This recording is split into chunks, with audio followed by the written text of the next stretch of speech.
Hello students, BSc third year में inorganic chemistry चल रही थी अपनी, उसकी यूनिट चल रही थी थर्ड यूनिट कौन सी? अपनी एफ ब्लॉक एलिमेंट्स। जो एफ ब्लॉक एलिमेंट्स होते हैं उसमें हमने पढ़ चुके हैं कि जो एफ ब्लॉक एलिमेंट्स होते हैं उसमें दो प्रकार के क्या पाए जाते हैं? तत्व पाए जाते हैं। एक तो होते हैं लैंथेनाइड तत्व, दूसरे होते हैं एक्टिनॉइड तत्व। जो लैंथेनाइड तत्व और एक्टिनॉइड तत्व होते हैं उन्हें 4f और 5f श्रेणी के नाम से भी जाना जाता है। उसके बाद हमने लैंथेनाइड जो तत्व होते हैं उनके परमाणु क्रमांक की चर्चा की, इलेक्ट्रॉनिक विन्यास क्या होता है, ऑक्सीकरण अवस्था उसकी किस प्रकार से होती है। उसके बाद अब आता है लैंथेनाइड संकुचन के द्वारा प्रभावी गुण। हम जानते हैं कि जो लैंथेनाइड तत्व होता है लैंथेनियम 57, जिसके कारण लैंथेनाइड संकुचन का क्या हो जाता है? गुण उत्पन्न हो जाता है, जिसके कारण जो एफ ब्लॉक एलिमेंट्स होते हैं उसमें लैंथेनाइड श्रेणी होती है, उसमें कौन कौन से प्रभावी गुण उत्पन्न हो जाते हैं। तो उन गुणों की अब हम चर्चा करते हैं। तो फर्स्ट आता है परमाणविक व आयनिक त्रिज्या। जो लैंथेनाइड तत्व होते हैं उनकी परमाणविक व आयनिक त्रिज्या क्या होती है? कम होती है। अर्थात इन तत्वों में लैंथेनाइड संकुचन की प्रक्रिया के कारण जो प्रभावी नाभिक की आवेश होता है, प्रभावी नाभिक की आवेश अधिक प्रबल होता है और परिवेक्षण प्रभाव कम प्रबल होता है, जिसके कारण प्रभावी नाभिक के आवेश के कारण इनकी त्रिज्या छोटी हो जाती है। तो इस प्रकार से जो लैंथेनाइड तत्व होते हैं उन तत्वों की परमाणविक व आयनिक त्रिज्या क्या होती है? छोटी होती है। नेक्स्ट आता है उच्च घनत्व। जो लैंथेनाइड तत्व होते हैं उनमें क्या पाया जाता है? उच्च घनत्व पाया जाता है। अर्थात इन तत्वों में D बराबर m/v, अर्थात इन तत्वों का आयतन तो क्या होता है? कम होता है और इसका द्रव्यमान अधिक होने के कारण इन तत्वों का द्रव्यमान तो क्या होता है? अधिक होता है, लेकिन आयतन क्या होता है? कम होता है, जिसके कारण इन तत्वों का घनत्व अधिक पाया जाता है। हमने डी ब्लॉक एलिमेंट्स में पढ़ा था कि जो डी ब्लॉक एलिमेंट्स होती है उनका घनत्व भी क्या होता है? उच्च होता है, जिसके कारण उनकी पैकिंग व्यवस्था अच्छी होती है। तो जो लैंथेनाइड तत्व होते हैं उनका घनत्व भी कैसा होता है? उच्च होता है। उसके बाद आता है उच्च आयनन विभव। जो लैंथेनाइड तत्व होता है उसमें उच्च आयनन विभव होता है, क्योंकि जो प्रभावी नाभिक की आवेश होता है, प्रभावी नाभिक के आवेश के कारण नाभिक के द्वारा जो n-2f कोष के जो कक्ष n-2f कोष के जो इलेक्ट्रॉन होते हैं वो नाभिक के द्वारा प्रबलता से क्या होते हैं? बॉन्डित होते हैं, जिसके कारण क्या होता है? ये अपने 3 इलेक्ट्रॉनों को आसानी से नहीं दे पाता, जिसके कारण यह क्या कहलाता है? उच्च आयनन विभव दर्शाता है। कल जो वीडियो में हमने पढ़ा था वो उच्च आयनन विभव नहीं होकर उसका क्या था? वहां पर उस चीज को आप ये कर लेना, मानक विभव होता है। जो मानक अपचयन विभव होता है उसका मान क्या होता है? कम होता है, अर्थात उसका मान नेगेटिव होता है। लेकिन जो आयनन विभव होता है, आयनन विभव का मान क्या होता है? उच्च होता है। लेकिन जो मानक अपचयन विभव होता है उसका मान क्या होता है? ऋणात्मक होता है। क्यों होता है? क्योंकि इसमें जो नाभिक के द्वारा n-2f कोष के क्या इलेक्ट्रॉन क्या होते हैं? बॉन्डित अच्छे से होते हैं, अर्थात आकर्षण बल के द्वारा बॉन्डित होते हैं, जिसके कारण ये अपने जो 3 इलेक्ट्रॉन होते हैं लैंथेनाइड तत्व होते हैं उनकी क्या होती है? सामान्य ऑक्सीकरण अवस्था +3 होती है, जिसके कारण यह अपने 3 इलेक्ट्रॉनों को आसानी से मुक्त नहीं कर सकता, जिसके कारण इसका आयनन विभव क्या होता है? उच्च होता है। उसके बाद नेक्स्ट आता है इट्रियम का भारी लैंथेनाइडों के साथ पाया जाना। तो इट्रियम कौन सा तत्व होता है? इट्रियम होता है अपना डी ब्लॉक एलिमेंट्स। इट्रियम कौन सा तत्व होता है? डी ब्लॉक एलिमेंट्स होता है, जो कि भारी तत्वों के समान, अर्थात जो होलियम और यूरेनियम पाया जाता है उन तत्वों के समान क्या पाया जाता है? इसका भारी तत्वों के समान की पाई जाती है। इनकी त्रिज्या होती है वो इट्रियम की क्या होती है? लगभग बराबर होती है, क्योंकि लैंथेनाइड संकुचन के कारण जो इट्रियम होता है वो जो भारी लैंथेनाइड तत्वों के क्या होता है? लगभग बराबर होता है। तो नेक्स्ट आता है लैंथेनाइड आयनों की क्षारीय सामर्थ्य घटती है, अर्थात इन तत्वों में क्या पाया जाता है? उच्च घनत्व पाया जाता है। उच्च घनत्व पाए जाने के कारण यह इलेक्ट्रॉनों को आसानी से क्या नहीं कर पाता, दे नहीं पाता, आसानी को क्या विमुक्त नहीं कर पाता, जिसके कारण इन तत्वों की आयनीय सामर्थ्य क्या हो जाती है, घट जाती है। उसके बाद आता है नेक्स्ट गुण, चुंबकीय गुण। जो लैंथेनाइड तत्व होते हैं उसमें चुंबकीय गुण होते हैं। तो चुंबकीय गुण क्या होते हैं, हम सब जानते हैं जो चुंबकीय गुण होते हैं, म्यू बराबर क्या होता है, चुंबकीय आघूर्ण म्यू बराबर mu S plus mu L. जो म्यू तो क्या होता है, यहाँ पर चुंबकीय गुण होता है, म्यू एस क्या होता है, चुंबकीय आघूर्ण, चक्रण चुंबकीय आघूर्ण।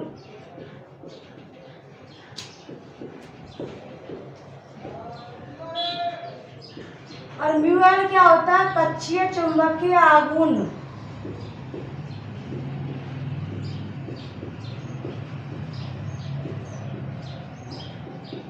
तो म्यू बराबर चुंबकीय गुण होते हैं, जो लैंथेनाइड तत्व होते हैं उनमें क्या पाया जाता है, चुंबकीय गुण पाया जाता है, अर्थात चुंबकीय आघूर्ण की प्रवृत्ति होती है।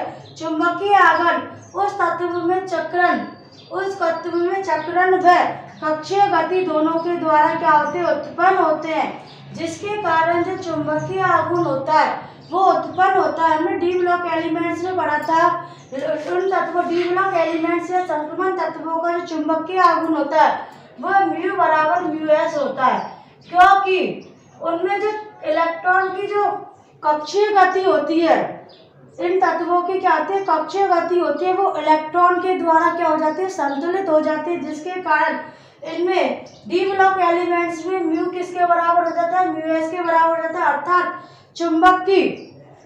सिर्फ चुंबक की चक्रण चुंबकीय आघूर्ण पर ही निर्भर करता है, लेकिन कच्चे चुंबकीय आघूर्ण पर क्या नहीं करता, निर्भर नहीं करता। तो जो लैंथेनाइड तत्व होता है उनमें जब हम चुंबकीय गुण की व्याख्या करते हैं तो इसका जो प्रायोगिक मान होता है और जो सत्यापन मान होता है, इन दोनों के मान में क्या आता है, अंतर आता है। तो क्योंकि इनमें क्या होता है, जो चुंबकीय आघूर्ण, चक्रण चुंबकीय आघूर्ण और कच्चे चुंबकीय आघूर्ण होते हैं, दोनों के मानों में क्या जाता है, थोड़ा बहुत अंतर आता है, जिसके कारण प्रायोगिक और सत्यापन मान दोनों में क्या आता है, अंतर आता है। तो इसके आधार पर एक क्वेश्चन है, जो गैलियम प्लस 3 आयन होता है, इसका जो चुंबकीय आघूर्ण होता है वो dy+3 HO+3 व Er+3 के चुंबकीय आघूर्ण से अधिक होता है। क्यों होता है इसका चुंबकीय आघूर्ण, तो समझो, जो Gd+3 होता है, कैडमियम+3 होता है, उसमें क्या होता है, 4f7, इसका इलेक्ट्रॉनिक विन्यास क्या होता है, 4f7 होता है, अर्थात इसमें अर्धपूरित विन्यास पाया जाता है, जिसके कारण इसमें सिर्फ जो इलेक्ट्रॉन होता है उसका चक्रण चुंबकीय आघूर्ण योगदान देता है, लेकिन जो dy+3 HO+3 व Er+3 होते हैं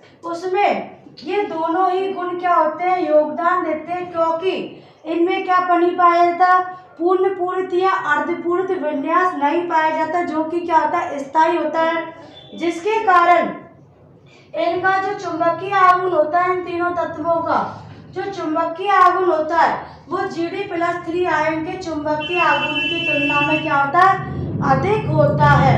तो इस प्रकार से ये लैंथेनाइड जो तत्व होते हैं इनमें चुंबकीय आघूर्ण का गुण पाया जाता है, क्योंकि जिन तत्वों में चक्रण चुंबकीय आघूर्ण और कच्चे चुंबकीय आघूर्ण का योग होता है उनका चुंबकीय आघूर्ण तो अधिक हो जाता है, लेकिन जिसमें केवल एक ही गति पाई जाती है, अर्थात चक्रण चुंबकीय आघूर्ण की गति पाई जाती है, उनका जो चुंबकीय आघूर्ण होता है वो क्या होता है, इन दोनों के योग से क्या होता है, थोड़ा कम पाया जाता है। तो इस प्रकार से जो Gd+ होता है उसका चुंबकीय आघूर्ण कम होता है और dy+3 HO+3 व Er+3 का चुंबकीय आघूर्ण अधिक पाया जाता है। नेक्स्ट आता है संकुलन प्रवृत्ति। जो लैंथेनाइड तत्व होते हैं उसमें संकुलन की प्रवृत्ति पाई जाती है। संकुलन की प्रवृत्ति क्या होती है, किसी से योग करने की प्रवृत्ति या संकुल यौगिक बनाने की प्रवृत्ति लैंथेनाइड तत्वों में पाई जाती है, अर्थात जैसे जैसे लैंथेनाइड तत्वों पर आवेश या धनावेश का मान बढ़ता है उन तत्वों में संकुलन प्रवृत्ति उसी प्रकार से बढ़ती जाती है। जैसे लैंथेनियम+2, जैसे लैंथेनियम कोई क्या आयन है, हम जानते हैं कि जो लैंथेनाइड श्रेणी के तत्व होते हैं उनकी जो सामान्य ऑक्सीकरण अवस्था होती है वो क्या होती है, +3 होती है। लेकिन ये +2 व +4 ऑक्सीकरण अवस्था भी क्या करते हैं, दर्शाते हैं। तो जिस लैंथेनाइड तत्व की धनावेश या प्लस पॉजिटिव वाली अवस्था अधिक होती है उस आयन में संकुल यौगिक बनाने की प्रवृत्ति अधिक होती है। अर्थात इन तत्वों में डी ब्लॉक एलिमेंट्स या संक्रमण तत्वों की तुलना में संकुल यौगिक बनाने की प्रवृत्ति पाई जाती है। लेकिन जो डी ब्लॉक एलिमेंट्स होते हैं उनमें संकुल यौगिक बनाने की प्रवृत्ति अधिक पाई जाती है, क्योंकि उनमें डी ब्लॉक जो एलिमेंट्स होते हैं उस पर डी ब्लॉक एलिमेंट्स के तत्वों में उच्च ऑक्सीकरण अवस्था पाई जाती है। लेकिन ए ब्लॉक एलिमेंट्स के जो लैंथेनाइड तत्व होते हैं उसमें अधिकतम ऑक्सीकरण अवस्था +4 होती है, जिसके कारण इन तत्वों में संकुल बनाने की प्रवृत्ति वो पाई जाती है। लेकिन डी ब्लॉक की अपेक्षा क्या होती है, इनकी कम होती है। उसके बाद नेक्स्ट आता है रंग तथा अवशोषण स्पेक्ट्रा। तो ये जो लैंथेनाइड श्रेणी के तत्व होते हैं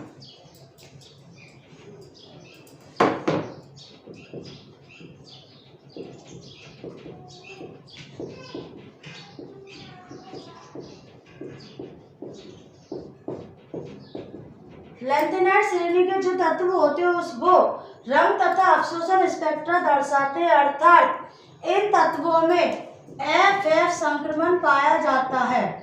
FF क्या पाया जाता है, संक्रमण पाया जाता है। जैसे डी ब्लॉक एलिमेंट्स में पढ़ा था ना DD संक्रमण। DD संक्रमण के कारण जो डी ब्लॉक एलिमेंट्स होते हैं, डी ब्लॉक जो एलिमेंट्स होते हैं उनमें क्या पाया जाता है, DD संक्रमण होता है। तो DD संक्रमण में हम पढ़ चुके हैं कि जो डी ब्लॉक तत्व होते हैं, जो डी ब्लॉक तत्व होते हैं उनमें क्या होता है, जो निम्न जिनका क्या होता है, निम्न ऊर्जा होती है, वो क्या करते हैं, दृश्य प्रकाश से ऊर्जा अवशोषित करते हैं। ऊर्जा अवशोषित करने के कारण यह उच्च ऊर्जा वाले कक्षक में चले जाते हैं और अपनी पुनः उसी स्थिति में आने पर वह उसी पूरक रंग का क्या करते, उसी पूरक रंग की किरण का क्या करते, उत्सर्जित करते, जिसके कारण इनमें DD संक्रमण पाया जाता है। इसी प्रकार से जो FF संक्रमण होता है, FF संक्रमण के कारण जो लैंथेनाइड श्रेणी के जो तत्व होते हैं वो क्या कर जाते हैं, रंग दर्शाते हैं। तो इसमें क्या होता है, जो निम्न ऊर्जा वाले F कक्षक होते हैं, जो क्या होते हैं, निम्न ऊर्जा वाले F कक्षक होते हैं, उन कक्षकों में जब इलेक्ट्रॉन उपस्थित होते हैं तो वे इलेक्ट्रॉन दृश्य प्रकाश के क्षेत्र से क्या करते हैं, ऊर्जा को अवशोषित करते हैं। ऊर्जा को अवशोषित करने के बाद ये क्या होते हैं, उच्च ऊर्जा के कक्षक में क्या कर जाते हैं, प्रमोट कर जाते हैं। जब ये उच्च ऊर्जा के कक्षक में जाते हैं तो वहां से पुनः क्या आते हैं, अपनी निम्न ऊर्जा के कक्षक में आते हैं। तो ये उसी पूरक रंग की तरंग दैर्घ्य की जो किरणें होती है उनको क्या करते हैं, उत्सर्जित करते हैं, जिसके कारण ये क्या करते हैं, रंग प्रदर्शित करते हैं, जो कि इसकी अयुग्मित इलेक्ट्रॉन की प्रकृति के कारण होता है। जो कि किसके कारण होता है, इसकी अयुग्मित इलेक्ट्रॉन की प्रकृति के कारण होता है। जब ए ब्लॉक एलिमेंट्स के जो तत्व होते हैं उनमें यदि अयुग्मित इलेक्ट्रॉन उपस्थित होते हैं तो उस समय ही वे रंग को प्रदर्शित करते हैं। लेकिन जब क्या होते हैं, युग्मित इलेक्ट्रॉन प्रेजेंट होते हैं, जब किसी तत्व में क्या होता है, युग्मित इलेक्ट्रॉन प्रदर्शित होते हैं तो उस कंडीशन में वे किसी भी प्रकार का कलर शो नहीं करते, अर्थात कोई कलर प्रदर्शित नहीं करते हैं। लेकिन जब अयुग्मित इलेक्ट्रॉन उपस्थित होते हैं तो वो क्या करते हैं, रंग प्रदर्शित करते हैं। तो जो रंग प्रदर्शन का जो गुण होता है वो अयुग्मित इलेक्ट्रॉन के कारण होता है। जब अयुग्मित इलेक्ट्रॉन क्या होता है, निम्न ऊर्जा से उच्च ऊर्जा में जाता है तो उसी की पूरा किरणों का क्या करता है, पहले तो दृश्य प्रकाश से उस क्या करता है, ऊर्जा को अवशोषित करता है। लेकिन जब अपनी उसी कक्षक में आता है तो उस पूरक रंग के विकिरण का उत्सर्जित करता है और उसी के समान रंग प्रदर्शित करता है। तो इसके कारण क्या होता है, रंग हमें दिखाई देते हैं। लेकिन जैसे जो प्रेसियोडाइनियम होता है +3, इसमें क्या पाए जाते हैं, इसका जो इलेक्ट्रॉनिक विन्यास होता है वो होता है 4f2। और इसमें जो थूलियम होता है Tm+3, इसमें क्या आता है 4f12। तो इन दोनों में क्या पाए जाते हैं, दोनों में क्या होते हैं, जो अयुग्मित इलेक्ट्रॉन होते हैं वो क्या पाए जाते हैं, 2। इसमें क्या पाए जाते हैं, 2 अयुग्मित इलेक्ट्रॉन पाए जाते हैं। तो अयुग्मित इलेक्ट्रॉनों के कारण ये जो दोनों तत्व होते हैं वो समान प्रकार का क्या करते हैं, कलर शो करते हैं, क्योंकि इनमें क्या पाए जाते हैं, 2 अयुग्मित इलेक्ट्रॉन पाए जाते हैं। अर्थात जो प्रोसिडाइनियम +3 होता है, थूलियम +3 होता है, इन दोनों तत्वों में क्या पाया जाता है, 2 अयुग्मित इलेक्ट्रॉन पाए जाते हैं, जिसके कारण ये बराबर कलर शो करते हैं। जो इनका अवशोषण स्पेक्ट्रा होता है, F संक्रमण तत्वों का जो स्पेक्ट्रा होता है वो तो क्या होता है, शार्प होता है। कैसा होता है, शार्प होता है। लेकिन जो डी ब्लॉक एलिमेंट्स होता है उनका जो अवशोषण स्पेक्ट्रा होता है वो क्या होता है, ब्रॉड प्रकार का होता है। तो इस प्रकार से ये क्या होते हैं, लैंथेनाइड श्रेणी के जो तत्व होते हैं उनके सामान्य गुण होते हैं। इसके बाद नेक्स्ट आता है लैंथेनाइड तत्वों की प्राप्ति व पृथक्करण। तो ये क्या होते हैं, लैंथेनाइड श्रेणी के तत्व होते हैं। जो रंग तथा अवशोषण स्पेक्ट्रा, ये तो क्या होते हैं कि सामान्य गुण, किस कौन से गुण इन तत्वों में पाए जाते हैं। इसके बाद नेक्स्ट आता है लैंथेनाइड की प्राप्ति व पृथक्करण, कि किस प्रकार से लैंथेनाइड तत्वों को प्राप्त किया जाता है और किस प्रकार से इन्हें पृथक किया जाता है।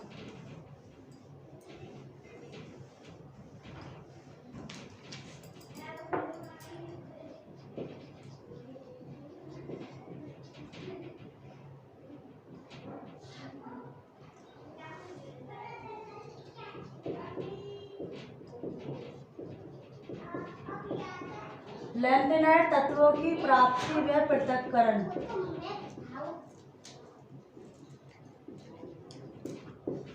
जो लैंथेनाइड तत्व होते हैं वो क्या होते हैं, 2 प्रकार के होते हैं।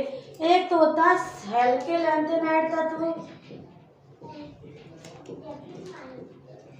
एक होते हैं हल्के लैंथेनाइड तत्व और दूसरे होते हैं भारी लैंथेनाइड तत्व।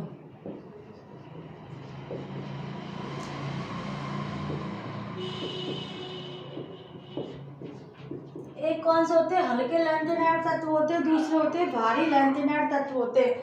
जो हल्के लैंथेनाइड तत्व होते हैं इन्हें सीरियम लैंथेनाइड भी कहते हैं, क्योंकि जो इनमें जो तत्व वो आते हैं वो लैंथेनियम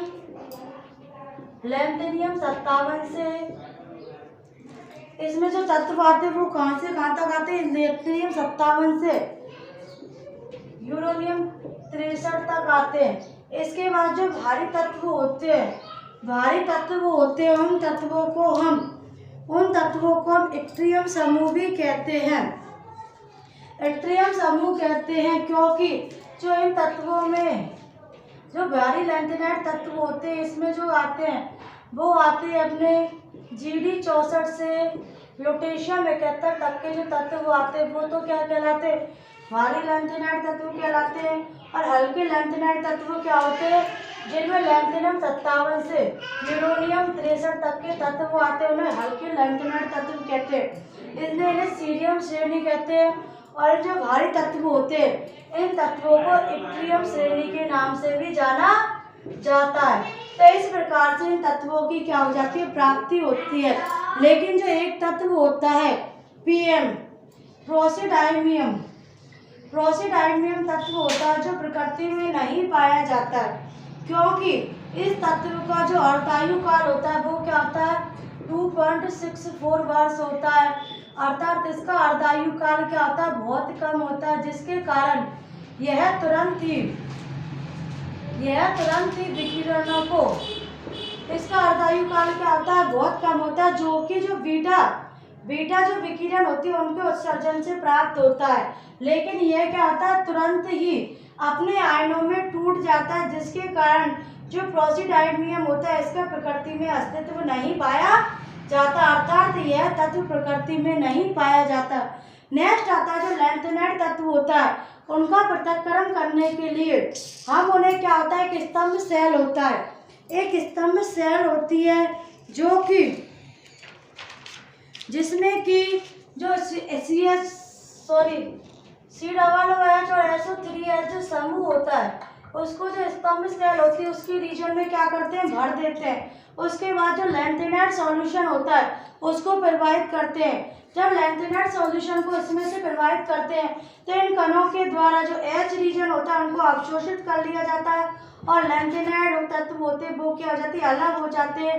यह विधि क्या होती है, आधुनिक विधि होती है जिसके द्वारा हम लैंथेनाइड तत्वों का पृथक्करण करते हैं। तो इस प्रकार से ये होते हैं लैंथेनाइड तत्व। तो किस प्रकार से लैंथेनाइड तत्व होते हैं उन्हें दो भागों में बांटा गया है, हल्के लैंथेनाइड तत्व और भारी लैंथेनाइड तत्व।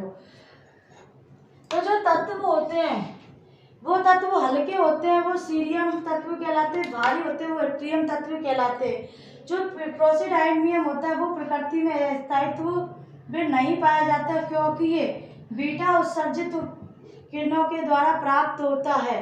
तो इस प्रकार ये होता है अपना F ब्लॉक तत्व होता है उसका लैंथेनाइड तत्व। किस प्रकार से लैंथेनाइड तत्वों का इलेक्ट्रॉनिक विन्यास क्या होता है, किस प्रकार से इनकी सामान्य ऑक्सीकरण अवस्था +3 होती है, इसमें जो होते हैं किस कौन कौन से इसमें गुण पाए जाते हैं, कितने प्रकार के तत्वों में इन्हें विभाजित किया गया है और किस प्रकार से इनका पृथक्करण किया जाता है। तो यहाँ पर ये F ब्लॉक तत्व का लैंथेनाइड चैप्टर वाला लैंथेनाइड जो चैप्टर है वो क्या होता है, फिनिश होता है।